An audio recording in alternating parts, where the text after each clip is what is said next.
कि कांग्रेस पार्टी का पुराना इतिहास रहा है कि वह हार्ड बार्गेनर रही है।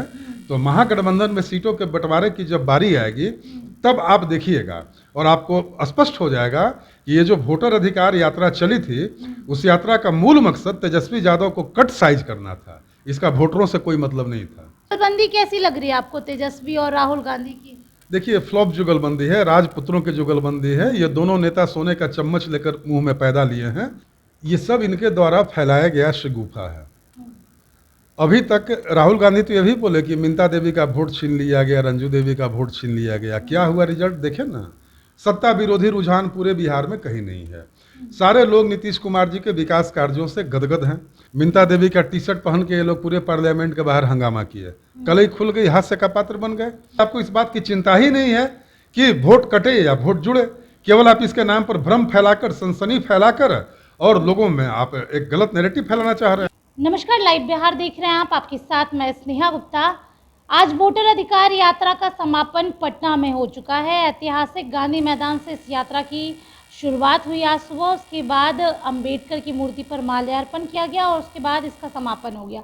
लेकिन जो हुजूम देखने को मिला उसके बाद कहीं ना कहीं सत्ता पक्ष के मन में खलबली तो मच गई होगी। हमारे साथ खास बातचीत करने के लिए जेडीयू से प्रवक्ता नवल जी है, सीधे जुड़ेंगे। पहले तो नवल जी, कैसे देख रहे हैं वोटर अधिकार यात्रा को और इतनी ज़्यादा भीड़ आई थी? देखिए, वोटर अधिकार यात्रा नहीं थी, ये डूबती हुई पार्टी को बचाने की यात्रा थी। पार्टी बचाव यात्रा थी और बिहार के वोटरों के साथ फ्रॉड यात्रा थी।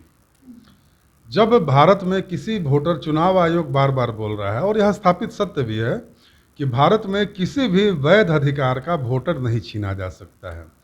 किसी व्यक्ति का वोटिंग राइट छीनना एक बहुत बड़ी बात है और इसके लिए भारत में चुनाव आयोग के साथ साथ पूरी न्यायपालिका मौजूद है। तो किसी की मजाल नहीं है कि किसी वोटर का वोट छीन ले। तो ये लोग शुरू से ही जनता के बीच में एक भ्रम फैलाने में लगे हुए थे।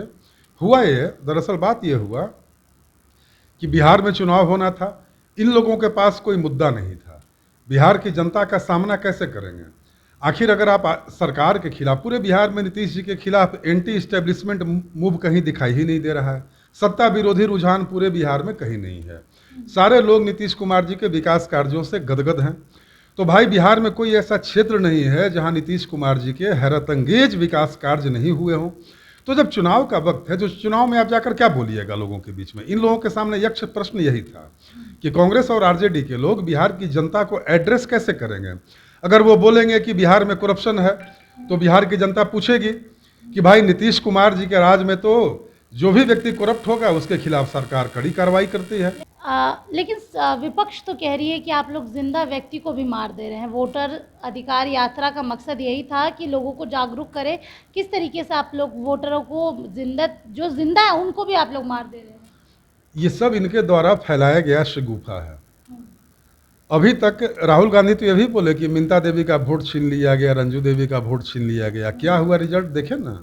मिंता देवी का टी शर्ट पहन के ये लोग पूरे पार्लियामेंट के बाहर हंगामा किए, कलई खुल गई, हास्य का पात्र बन गए। एक भी व्यक्ति के वोटिंग राइट के साथ नाइंसाफी नहीं हो सकती है। नवल जी कह रहे हैं कि एक भी व्यक्ति का वोट नहीं चोरी हो रहा है, ये लोग भ्रामक बातें फैला रहे हैं। बिल्कुल। और देखिए ना, और देखिए कि इलेक्शन कमीशन के पास इन लोगों ने जो आवेदन दिया, जैसे हम लोगों की पार्टी में कार्यकर्ता जा रहे हैं और BLA-2 के साथ कोऑर्डिनेशन करके जिनका नाम छूटा हुआ है उनका नाम जुड़वा रहे हैं, और कांग्रेस और आरजेडी के जो भी नेता कार्यकर्ता है वो घर बैठे हुए हैं। इनको इस बात की चिंता नहीं है कि जो नाम कटा है वो नाम कैसे जोड़ा जाए, इसकी ज़्यादा चिंता हम लोगों को है। दूसरी बात है कि 1 महीना का समय दिया गया, आपने अभी तक एक भी आपत्ति इलेक्शन कमीशन के पास क्यों नहीं दर्ज कराया? इलेक्शन कमीशन बार बार बोलता है कि यदि आपके पास कोई वाजिब कारणों से कोई शिकायत है तो आप एफिडेविट के साथ हमारे पास आइए, हम उसको एड्रेस करने के लिए तैयार बैठे हैं। लेकिन ये लोग चुनाव आयोग से मिलने गए, चुनाव आयुक्त से।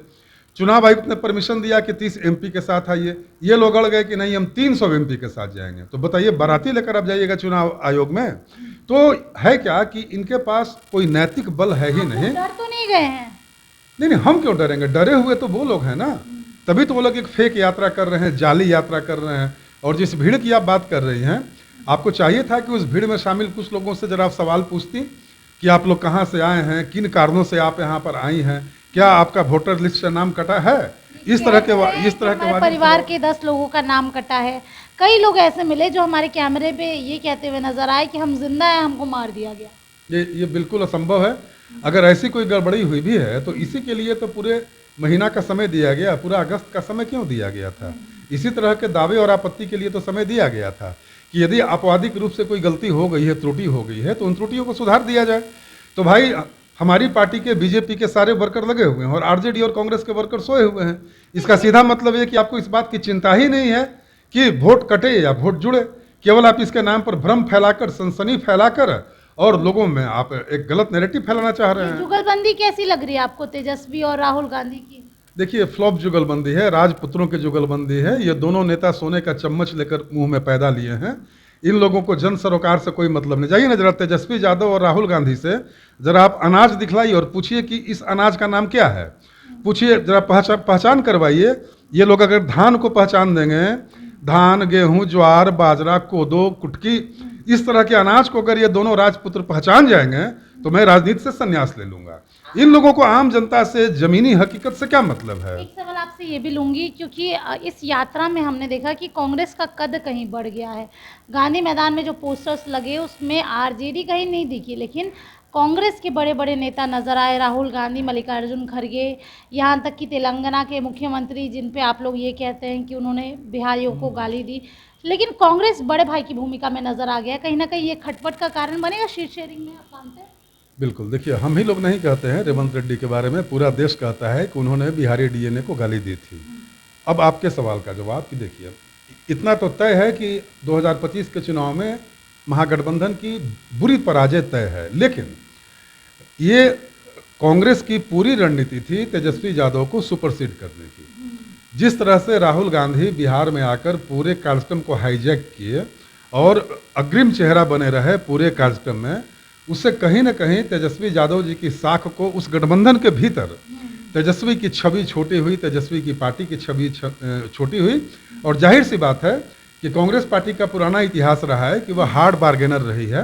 तो महागठबंधन में सीटों के बंटवारे की जब बारी आएगी तब आप देखिएगा और आपको स्पष्ट हो जाएगा कि ये जो वोटर अधिकार यात्रा चली थी, उस यात्रा का मूल मकसद तेजस्वी यादव को कट साइज करना था। इसका वोटरों से कोई मतलब नहीं था। चलिए, तेजस्वी यादव को कट साइज करना था। देखना होगा इस साल का बिहार विधानसभा चुनाव कितना दिलचस्प होता है। और 243 सीटों पे, जिसमें कांग्रेस 70 सीटों की डिमांड कर रही थी, अब कांग्रेस कितनी सीटों की डिमांड करती है? क्योंकि इस यात्रा के दौरान जिस तरीके से कांग्रेस इस पूरे कार्यक्रम को हाईजैक करते हुए नजर आई, उसके बाद कहीं ना कहीं प्रेशर पॉलिटिक्स तो होगा ही।